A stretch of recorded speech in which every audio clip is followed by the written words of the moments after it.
to the Business of Apps podcast. Let's be honest. Nobody wakes up in the morning excited to open your app. Well, some people may, but definitely not all of them. And in 2026, the CRM teams that win aren't the ones sending more messages. They're the ones who know exactly who to reach, on which channel, and at which moment, and when to say nothing at all. In this special episode, we're bringing you the Business of Apps London 2026 panel, 2026 CRM Trends, the ultimate guide to customer retention.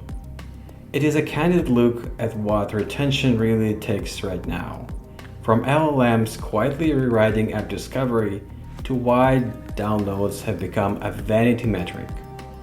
Told by three people running lifecycle for some of the UK's most recognizable brands.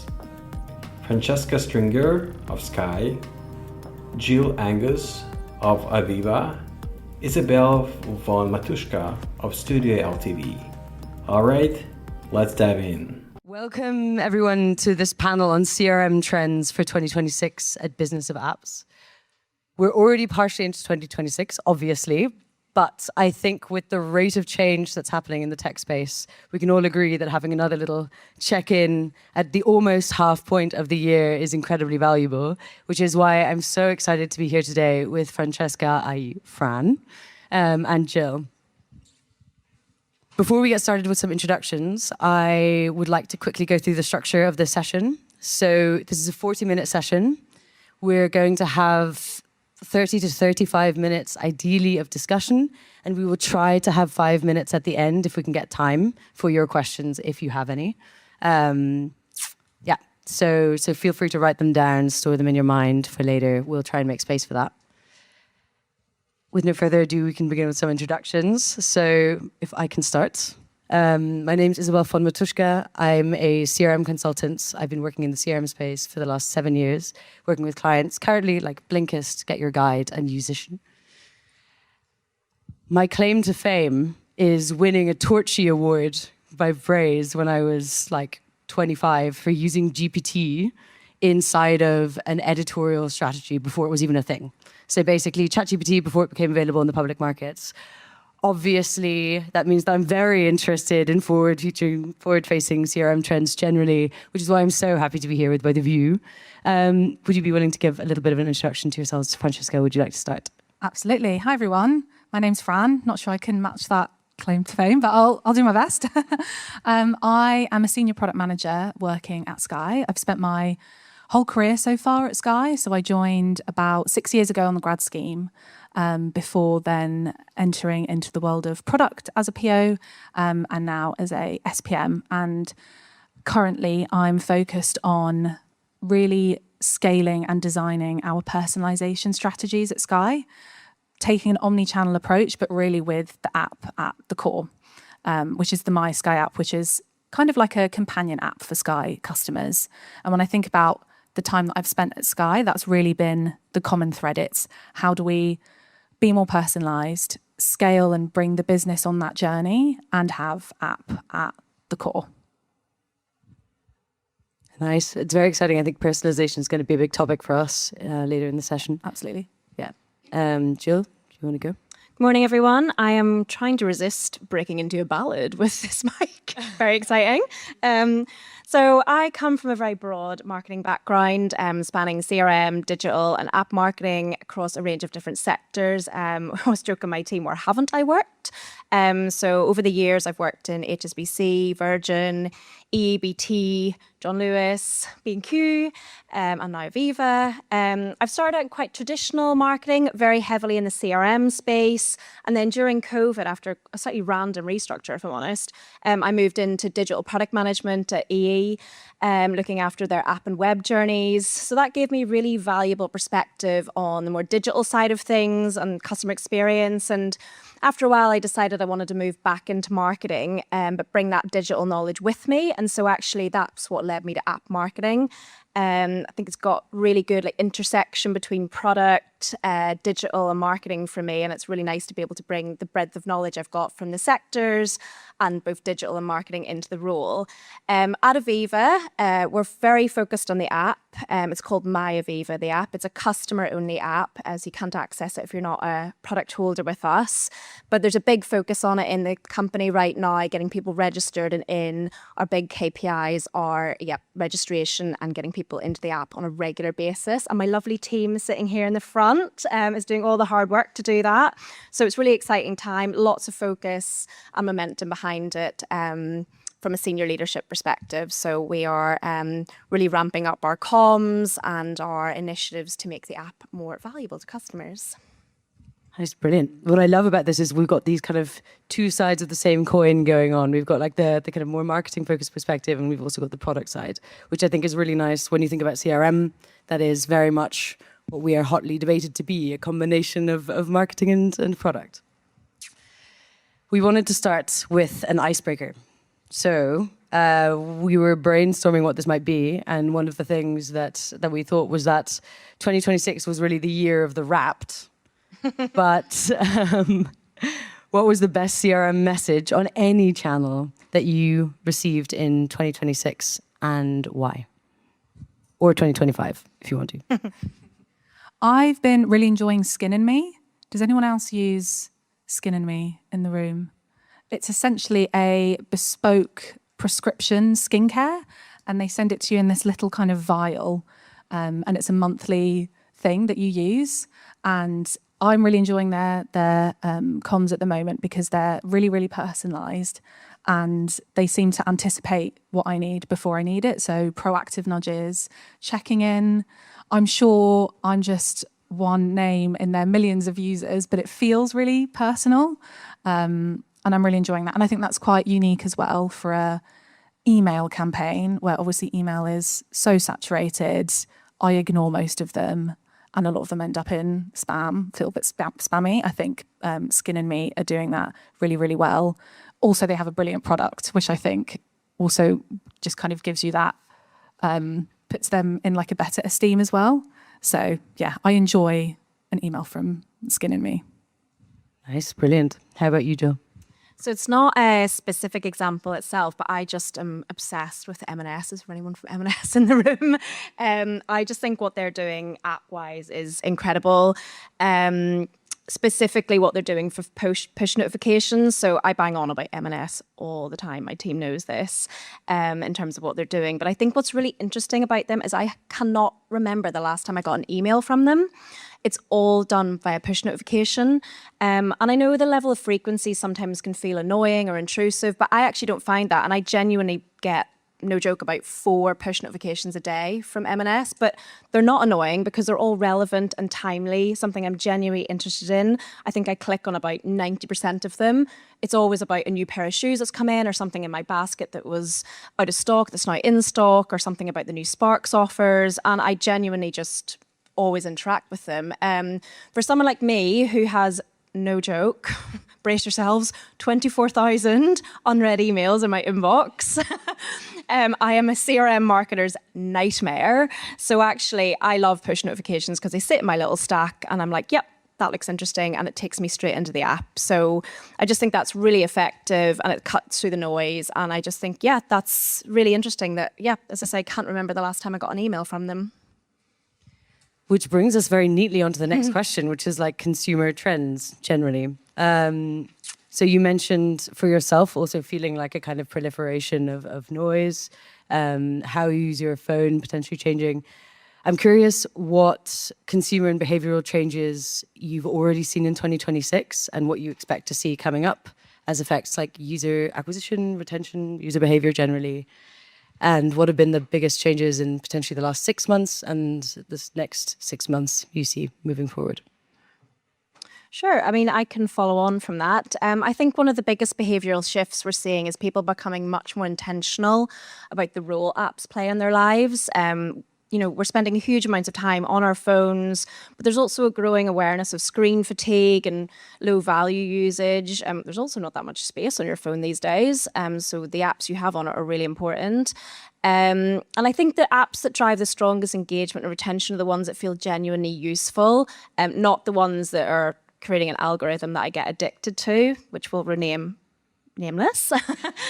And I think ones that help you feel in control and make your life admin easier. We're living in really weird times, let's be honest. And I think we all want that sense of control and comfort that things are making our lives easier. And from a financial angle, people are still quite cautious. I think an app that helps you manage your money, stay on top of your admin and understand particularly insurance and get things done more quickly and comfortably becomes really powerful.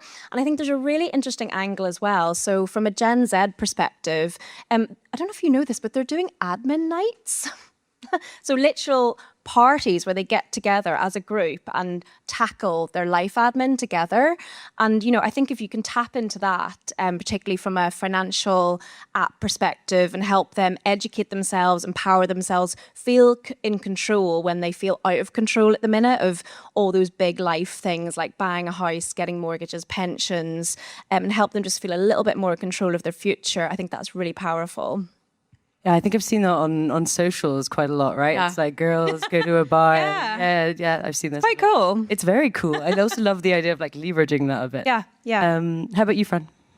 So I think app acquisition is fundamentally changing with the rise of Gen AI and LLMs.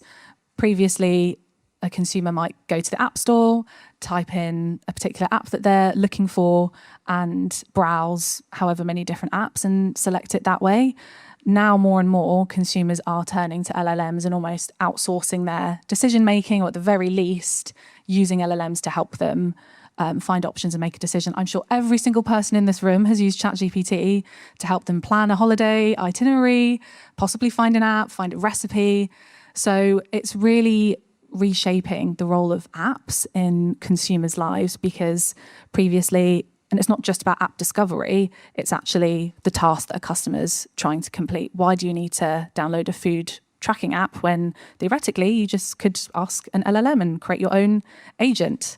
And I think that's only going to compound with the rise of agentic AI. So I think the role of apps in customers' lives is really, really changing. And I think organizations need to think carefully about what their success metric looks like. I think downloads are becoming more of a vanity metric now. It's really about retention, engagement. A customer might have the app, but are they actually using it? One of the really interesting things that we're seeing at Sky is we're seeing a bit of a dip in traffic to our help pages in sky.com because of customers, again, using LLMs to help them troubleshoot an issue with their Sky broadband or their Sky Q box, which is not inherently a bad thing. Like if that customer's reaching the outcome, getting the help that they need, does it really matter if they're not using the app to do that? What's more important now is that we're optimizing our app and our kind of Sky-owned channel so that they're almost legible to LLMs. So there's a focus at the moment on GEO over and above SEO. So I think it's, a huge, huge change in the app landscape and a real rethinking needed of how to engage customers and ultimately make sure that they're getting their job done. Absolutely. I mean, I think this was something that we all agreed most companies are seeing. I think what you highlight really interestingly and what you're talking about was this kind of synthesis between marketing and product, right? So like you're talking about ASO, like optimizing also for AI platforms, etc., as well as like how do you build out the product experience. I'm curious, how do you, as people sitting on product and marketing side of things, how do you see collaboration between your department changing at the moment as a result of maybe some of those factors, and how do you expect it to evolve in the coming months? Yeah, it's definitely a joint venture. I don't think those teams can not work super closely anymore. I think a lot of it is making sure that the features and the experiences within your app are genuinely driving customer value, and then working with those marketing teams and using CRM strategies to drive real value for customers, it's something which is super, super important. And I also think that in product, we can really leverage the expertise of our marketers a lot more. So thinking back to a previous life in Sky, when I kind of first joined the product team, I was really leading the charge with setting up our push notification strategy for the My Sky app. And that was where I could work really closely with marketing to understand and get them to help shape what that strategy should be and get that buy-in. But also, marketers will have the keys to the kingdom in terms of data, insights, customer segments, so they can really help with some of the more tactical, short-term things that you can do to test and learn and understand how to actually shape that strategy. So I think it's more important than ever that it's a joint venture and not siloed teams. Can I ask, is there any particular way that you guys are approaching that at Sky? Do you have you changed your meeting setup? Yeah, so we are taking it by kind of initiative. So we have various number of initiatives that we're looking at, and we will have almost those point people in those teams where we're really, really collaborating. They're kind of more of a partner now in some of the decision making and the consultation. So yeah, definitely something that we're driving more of a focus on. Nice, thank you. And from you? Yeah, so this one's really interesting for me, having sort of sat on both sides of the coin, having worked in both product and marketing. The relationship ultimately just needs to be more joined up, to echo what Fran said. You know, marketing just can't be brought in at the end to promote what's been built, and product can't just work in isolation and respond. They need to be responding to what customers actually want. So I think stronger feedback loops are really important. I think we could be closer to each other in Aviva. There's no doubt about that.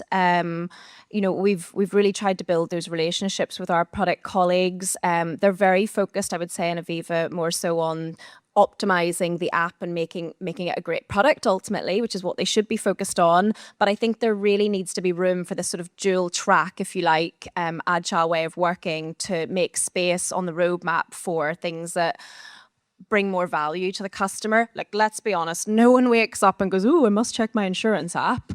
And ultimately, the goal is to make life easier and to make sure people can do a claim easily on the app. But you might never need to make a claim, which is a good thing, obviously, from a customer point of view. But then if you don't make a claim, how are you coming into our app and interacting with us as a brand? So I think we need to be really cognizant of that from a marketing point of view. It can't just be the functional aspect of, making a claim, buying a product. It needs to be the value added. Why would I want to go into the app on a more regular basis? What gets me in there? What education are you giving me, or support are you giving me for my sort of financial touch points in life? And I think that's where marketing and product can really work together to optimize that and bring their expertise from both sides. Yeah, and I think when we discussed this before, we have quite a similar sort of situation at Sky where not everyone uses the My Sky app every day. Like, you don't always need to. So it's, to your point, understanding what are those experiences that can really drive that repeat usage. And one thing that we found that's really successful has been our kind of relaunch of our VIP rewards. Some of you, if you are Sky customers, may have claimed your free pizza from Sainsbury's. And that's been hugely beneficial in terms of driving that repeat engagement and churn benefit. And that's something that, again, we've put marketing spend behind to make sure that our existing customers know that that is something there. So it's not just about building, it's also about getting it out there into the space. Yeah. Yeah. I mean, on the comment of who wakes up in the morning and checks their insurance app, as someone who spent a long time living in Germany, Germans definitely do that. Maybe we're in the wrong market. You can always branch out. Brilliant. I want to pick back up on a theme that we've been touching on a little bit throughout, which is personalization. For both of you, I believe your favorites, especially yours, your favorites, com was a very personalized one. It really kind of met you where you were, equally so with some of the M&S content. How do you see personalization changing in 2026? Like, what's it going to become? What areas is it focused on? Is it messaging relevance? Is it the message? Is it the timing? Is it the channel? For me, I think personalization is like the absolute bare minimum now. Like, this is what consumers are expecting. They know that organizations and companies and apps hold data about them if they've consented. And I think they're expecting to have really relevant, tailored experiences and are open to that if it is something that's truly, truly relevant. So I think personalization from a message relevancy, yes, of course, that's really important. But it's not just the right message. It's also thinking about in the right place at the right time. So I think there's two things that are going to be even more important, one of which is the arbitration of different messages. So how are you ranking and prioritizing what you want to say to a customer? So is it something which is a more sales-driven message? At Sky, we're kind of thinking about it as service messages or engagement messages. And you really need to think about the context for that customer as well. Like, if a customer is on a help article, is it the right thing to try and push a sales message? Probably not. And you wouldn't really be that successful anyway, because that customer's probably not open to upgrading. But also thinking about the placement strategy as well, and where a customer's coming in with a broad intent versus something that's more specific. I think the other thing that then goes hand in hand with that is how you orchestrate those messages. So what are the right channels for a customer based on that message type as well? And here I think feedback loops are critical, because you want to be able to test and learn, you want to be able to tweak and understand what works for individual customers. Are they opening messages? Is that channel the right time? Is that timing the right time as well? So I think arbitration and orchestration beyond just the relevancy of the message are going to be really important. Yeah, absolutely. And you can see a lot of CRM tools moving in this direction. I mean, also these kind of like very AI-focused CRM tools like Amper, who are kind of very focused on AI agents assigned to individual people. And I think I see a lot of different people in the space doing this quite differently. So it's a very, very fast-moving domain in CRM. Jill, what about you? Yeah, my take is that personalization is moving upstream. It's no longer about just tailoring the message. I think we're all used to that now. It's about deciding who should get the message, what channel, and whether they actually have a need for it in the first place. So I think a really good example of that is what I just said about me having 24,000 emails, but really engaging with basically every single push notification that M&S sends me. So yeah, I think the definition of personalization is definitely evolving. It's much more about understanding the customer intent and readiness and channel fit rather than tailoring the message itself. So at Aviva, I mentioned earlier that we are trying to drive registrations into our app. So that's customers registering for the app so they can use it with their product. And when we thought about doing a registration drive, we had a very sort of loose target audience, which is like customers who don't have the app. And we thought, okay. And the channels we had were direct mail and email. And when I thought about that, I thought, do you know what? I think we need to be more sophisticated with that. It just didn't sit right with me that we didn't really know if these people had the intent to use the app. And look, guys, I don't know about you, but when was the last time you received a letter about downloading an app? That seems a bit weird. So we challenged ourselves to think a bit more broadly about this and engage with our customer science team. They'd done some really interesting work about digital adoption, and they created sort of a digital adoption score where customers were then plonked into 3 different buckets. And essentially that was people who are not really digitally ready or savvy or don't want to be, and they're happy just doing their own thing.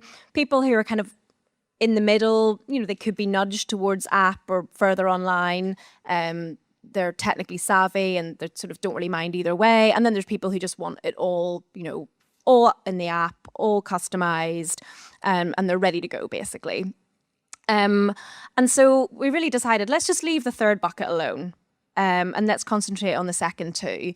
But equally, get away from that direct mail channel. If we know these people are digitally savvy, potentially a bit younger, comfortable with interacting with digital channels, let's not send them a letter.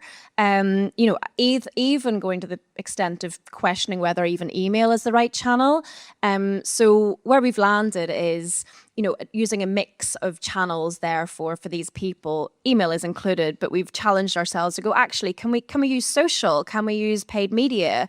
And, whether that's the first contact to get or a recontact, it's just challenging ourselves to just think that little bit more broadly and think about intent rather than personalizing the message itself. It's whether they're ready for this channel, whether they're ready for this product, and let's not force an app down their throats if they don't want it.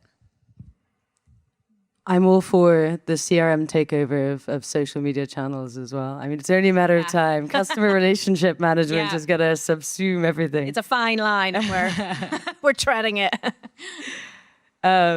Nice. Within that, I wanted to speak a little bit to something that you had mentioned earlier, Fran. So you mentioned using ChatGPT in your work. AI adoption, huge topic for all of us. I'm curious to hear what your experiences have been so far and might be moving forward. Yes, absolutely. So we are very much at the kind of exploration stages of AI at Sky, but we are all being kind of challenged and encouraged to do is understand how we can find optimizations in kind of day-to-day life, because there's a couple of use cases. Obviously, you've got using AI as a product person or as a person who is working to help make your working day easier and quicker and more productive. And then you've got how you can apply AI from a customer lens. So there's been some really cool use cases of people creating agents to almost act as I think it's called like a rubber duck, basically act like our CEO or act as a CFO or CPO.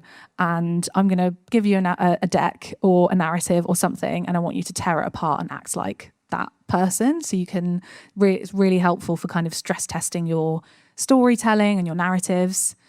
And then from a customer facing perspective, we're exploring how we can use AI to drive some of our decisioning, which is something that we have been doing in pockets at Sky, but we're really now looking at scaling that. So using machine learning and data science models to inform how and where we're showing up for customers in terms of the actions and the messages that we're sending them. So this has been a really interesting venture, because even though when you kind of use these words, there's broad agreement and people think it's the right thing to do, there's still a bit of getting people bought into essentially being more machine than man and being less business driven and really putting the onus on machine learning to make those decisions.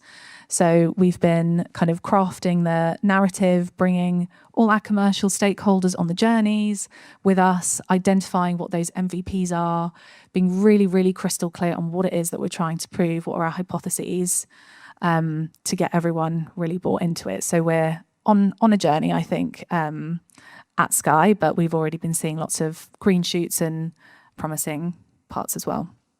Nice, I love it. And one of the things you mentioned within that was some of this component of channel, right? Like it's also a very important component as we build strategies in general, like where are we meeting the user? I know, Jill, you spoke a lot to this.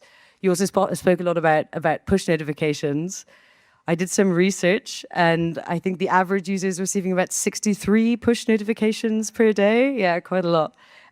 So I'm curious, what engagement channels are you using to keep loyal users active and loyal and engaged?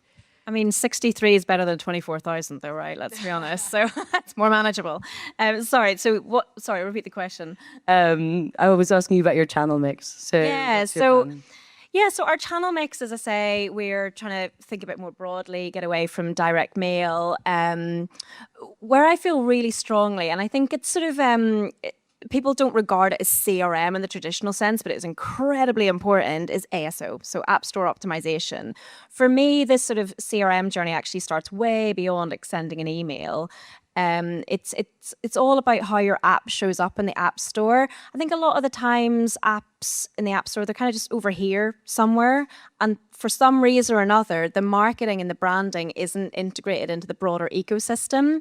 So I feel really strongly about, seeding the app into above the line, for instance. So if you've got a really punchy above the line TV advert or a billboard out there, why shouldn't that be reflected within your app store? It creates loyalty and honesty and continuity with your brand. So we've recently updated our App Store product cards and our in-app event to reflect a new above-the-line campaign we've got called Investing in a New Light.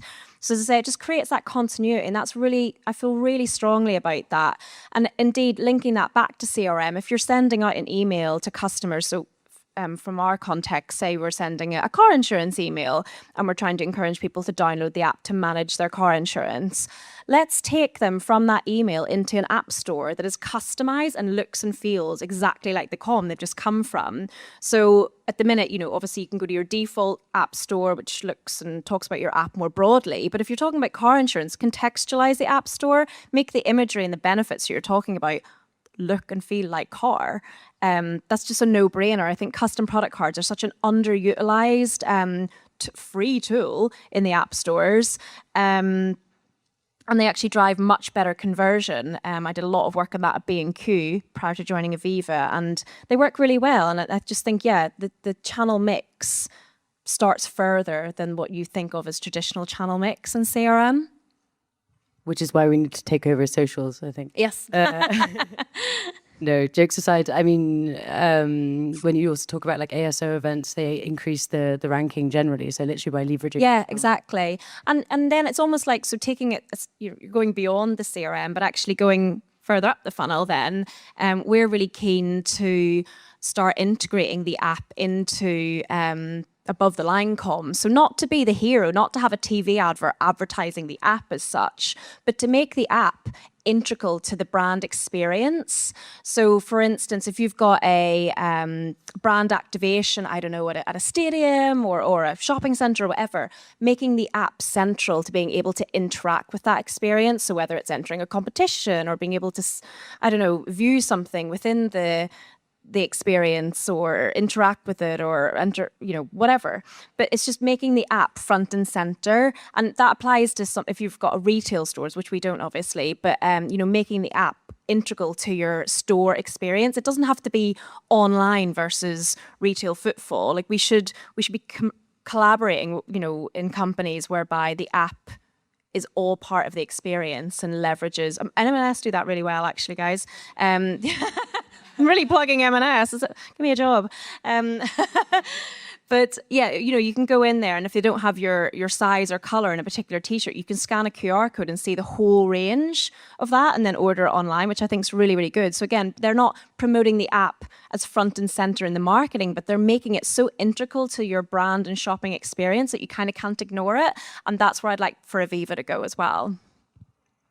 That sounds amazing. I really need to try this M&S app. Speaking slightly bigger picture as well, I mean, 2026 has also seen a lot more competition in the space. So, I mean, whether you're a smaller company and you're seeing a vibe-coded app try and destabilize your position, to larger companies seeing a lot more hacks and scams. It's a year where winning trust from consumers is becoming harder than ever. And I'm very curious as to how you both approach that. So I think here, big companies, organizations like Sky, like Aviva, are actually at the natural advantage because you have a really established position in the market. You're a household name, a name that people recognize. You're a brand that people can trust. So it's really important that you find ways to cultivate that trust rather than burn it, because it's a very fragile thing. It's really easy to break a consumer's trust. And that can be from a big thing, something like a complaint, or where you have felt like you've hadn't had a good customer experience, but also it can be like death by 1,000 cuts in those like micro moments. So things for me where I receive a push that has nothing to do with anything that I want, where I see something advertised and I already have that thing, so why are you showing me it again? Or a like broken link in an email. It's those small things that like really degrade trust. It's those micro moments. So I think it's bigger corporations who have that advantage and who have like the data as well to be able to leverage to ensure that what they're showing to customers is really, really relevant. I do think, maybe unpopular opinion, I do think the increase in apps that have been created as a result of vibe coding and the like, I think is a little bit overhyped in terms of the impact that it's going to have, because more is not better. Like, we're all so familiar with AI slop, and that can apply to apps as well. Like, just because there's more apps doesn't mean they're actually solving a real customer need or problem. So I think the risk of that is going to grow. But I think right now, where we are in 2026, it's a little bit overhyped, potentially unpopular opinion. The stock market would certainly say so. Being in the insurance space, Jill, I'm very curious what you have to add to that. Yeah, I think what I said previously really relates to that, just about showing up properly as a brand and being really consistent and coherent and bringing the app strategy much more into the brand sort of ecosystem. And making the app sort of seeding it into above the line. So it's just constantly there in your subconscious. So you trust it and you know it's like an integral part of the brand. I also think as well, we're doing, if you go and search for Aviva in the App Store, several apps actually come up, and it can be a little bit confusing to know which one is the right one to pick for you as a customer. So we are doing a bit of work to consolidate those apps and bring it all together. So we'll have a one-stop shop for everything within the app for all of your products and all the various spin-offs that we've got. So I think that's really important as well. Like, as I say, showing up in the App Store and making customers know that you are a core contender in this space and that you haven't just developed an app for the sake of it. So yeah, as I say, your ASO is so important. It's what Fran said is really interesting as well. Like, for big companies, your brand is your biggest leverage. It's your biggest proof point and trust point as well. So interestingly, when I did a similar job at B&Q, when we were doing sort of our keyword search optimization, really no other search term was better than B&Q. It's the brand. And I suspect the same is true for Aviva. I just think you just need to lean on that. That is your biggest proof point. But as I say, it's just so important that your app is not sitting to the side as something separate and having a slightly different marketing lens and look and feel and tone of voice and identity. It needs fully integrated into your brand ecosystem. And I have yet to work in a company where I've seen the app sort of fully integrated and seen as a key part of the whole business strategy, basically. Yeah, it's really fascinating. Last question before we move to our questions for the audience. We wanted to end with a hot take. Ooh. What's your take on where CRM is headed in 2026? The hot one. My hot take is that community is overrated. And I say this because I think it's become like the latest buzzword in terms of driving growth and retaining customers. But not everything needs a community. Like, you can't have a community around every single brand because it goes more than just a common thing that customers have bought from you. It's a genuine advantage and value that customers feel. So like we heard from, was it Ben talking about Mob? Brilliant example of where like community is super strong, and that's a really obvious use case. But I don't think we can see like community is this buzzword, which I feel like it is being talked about now. I feel like before it was every business is now a tech business. Now it's like every business is an AI business. And also they have this community that is suddenly going to help retain customers. I think it's a brilliant strategy, a brilliant tool where it's really relevant, but it's not for everyone. It's not a silver bullet.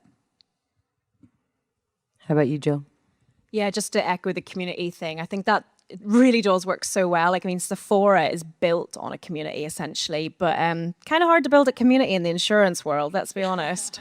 Also, you can't give advice, so there's that. I don't think that would be as popular as what Blusher is in these days. But my hot take is, I don't know, is it hot? Maybe lukewarm? I don't know. But I think that CRM stops being email-led. I think the best CRM teams are going to be the one that stop obsessing over sending emails and start thinking much more carefully about the channel, timing, and context, basically related back to all the things I said in today's talk. It might still be email. I'm not saying that's wrong, but I think CRM and email are obsessed with each other. And I think it will be push. Again, you know, I love a push notification. It'll be ASO, it'll be content cards, it'll be seeding the app into above the line. So yeah, I think CRM needs to honestly move out of the dark ages when it comes to apps. And yeah, please stop sending direct mail to get people to download your app. That's my hot take. Brilliant. A bit too hot for my CRM, so email, I love you. I think we're slightly over, so we'll wrap up. I know some of you might also have some sessions you want to go to. Thank you so much, Jill. Thank you so much, Fran. Like, you've both been incredible. Thank you to Business of Apps for having us all. And I'm sure if you have any questions, you can ask both Jill and Fran after. Have an amazing Business of Apps and have a great day. Thanks, guys. Thank you. And that was the episode 286. 2026 CRM Trends, the ultimate guide to customer retention, featuring the discussion panel from the Business of Apps London 2026. To listen to more episodes, subscribe to our podcasts on iTunes, Spotify, Stitcher, YouTube podcasts. Just search for Business of Apps and you will find us easily. Remember, we release episodes on Mondays, so subscribe and you will be able to get new episodes on your smartphone, tablet, or computer as soon as we release them. And please don't forget to leave us a review or comment on iTunes. It is highly appreciated. And all episodes will also be available on businessofapps.com. Thank you for listening.